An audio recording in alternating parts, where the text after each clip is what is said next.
नमस्कार मित्रों, हाल ही में श्री अखिलेश यादव जी ने अपने फेसबुक पे एक पोस्ट किया था कि उन्नाव की रेप पीड़िता जो है कोर्ट में चल रहे आर्गूमेंट को समझ ही नहीं पाई क्योंकि वहाँ आर्गूमेंट इंग्लिश में चल रही थी।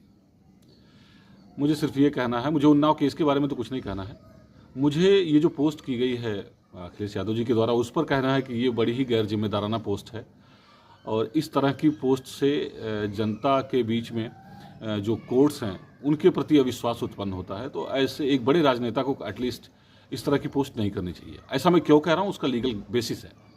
तो लीगल बेसिस समझते कि कोर्ट में किस भाषा में बहस होनी चाहिए, क्या प्रोसीडिंग्स होनी चाहिए, किस भाषा में होनी चाहिए, उसके संबंध में लीगल प्रोविजंस क्या है। तो संविधान जो सबसे बड़ा कानून है अपने देश का, उसका आर्टिकल 348 ये कहता है कि हाई कोर्ट और सुप्रीम कोर्ट की डिफॉल्ट लैंग्वेज इंग्लिश होगी। उसका रीज़न है, हाई कोर्ट और सुप्रीम कोर्ट में दो अलग अलग राज्यों के भी केस आते हैं, देश विदेश के भी केस वहाँ लड़े जाते हैं। तो ऐसी स्थिति में अगर कोई एक स्पेशल भाषा कर दी जाएगी तो अन्य लिटिगेंट्स जो हैं, अन्य जो पार्टियां हैं, उनके लिए समझना बड़ा डिफिकल्ट हो जाएगा। इसलिए ऐसा प्रोविज़न किया गया है कि हाई कोर्ट और सुप्रीम कोर्ट की जो लैंग्वेज है वो इंग्लिश होगी, एक यूनिवर्सल लैंग्वेज होगी ना।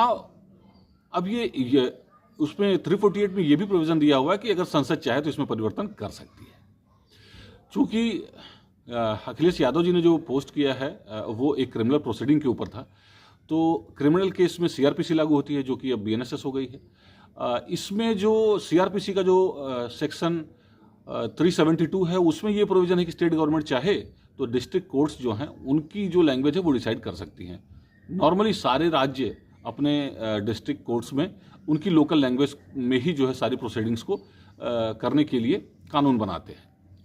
अब मामला ये आता है कि अगर किसी कह लीजिए गवाह का अगर बयान नोट करना होता है तो प्रोसीजर ये है 375 में कि जो गवाह बयान देने आता है वो जिस भी लैंग्वेज में कंफर्टेबल है उस लैंग्वेज में उसकी जो गवाही है वो ली जाएगी।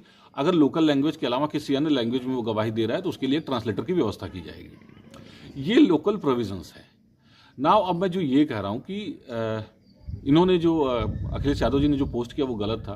तो मैं सबसे पहले तो ये समझाना चाहता हूँ कि कोर्ट में दो चीज़ें होती हैं, एक तो प्रोसीडिंग्स होती हैं, दूसरा आर्गूमेंट्स होते हैं। तो प्रोसीडिंग्स को समझना बेहद ज़रूरी होता है। हर मौकिल के लिए, हर पार्टी के लिए प्रोसीडिंग्स को समझना जरूरी होता है। तो प्रोसीडिंग्स समझेगा कैसे? अब हर मौकिल जाके एलएलबी तो करेगा नहीं।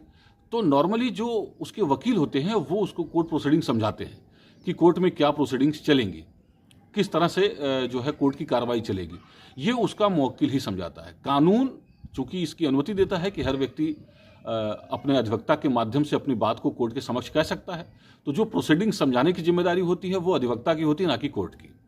दूसरा बात, ये जो आर्गूमेंट होता है, आर्गूमेंट तो आप लोग ये कहेंगे आर्गूमेंट तो समझने का कोई सवाल ही नहीं है। किसी सामान्य व्यक्ति के लिए या किसी पार्टी के लिए आर्गूमेंट समझ पाना बड़ा आसान नहीं होता है। किसी स्पेशल केस में जब आर्गूमेंट होता है तो दूसरे जो अधिवक्ता होते हैं वो भी उसको नहीं समझ पाते कई बार, क्योंकि हर केस का जो फैक्ट होता है, जो उसमें प्रोविजंस लागू होते हैं, उनका डिस्कशन होता है कि जो फैक्ट हैं वो सही हैं या गलत हैं, जो प्रोविजंस उस पर एप्लीकेबल होंगे उसकी बात होती है। तो ये टोटल आप कह लीजिए कि इसमें प्रोविजंस की बात होती है, लीगल जो रेफरेंसेस होते हैं उसकी बात होती है, honourable high court, supreme court के जजमेंट्स को कोट किया जाता है। तो बड़ा डिफिकल्ट होता है, ये सबके लिए समझना आसान नहीं होता है।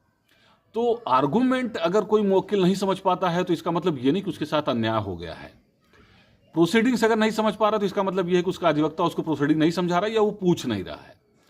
लेकिन एक बड़े राजनेता का इस तरह से पोस्ट करना कि आर्गूमेंट इंग्लिश में हुई और कहीं ना कहीं इसका जो रेफरेंस निकलता है वो ये कि वो समझ नहीं पाए, शायद इसीलिए उसके साथ अन्याय हो गया, ये नहीं करना चाहिए। इससे जो है ऑलरेडी कोर्ट्स के बारे में काफ़ी कुछ उल्टा पल्टा कहा जाता है लोगों के द्वारा, तो इससे और एक दुर्भावना बढ़ेगी और एक अविश्वास बढ़ेगा, जो कि बड़े राजनेताओं को इससे थोड़ा सा दूर रहना चाहिए। बल्कि अगर हो सके तो अगर कुछ सुधार आप कर सकते हैं तो सुधार करिए। ऐसी बात बिल्कुल मत बोलिए कि न्याय के प्रति लोगों की जो उम्मीद है वो ख़त्म हो जाए। धन्यवाद।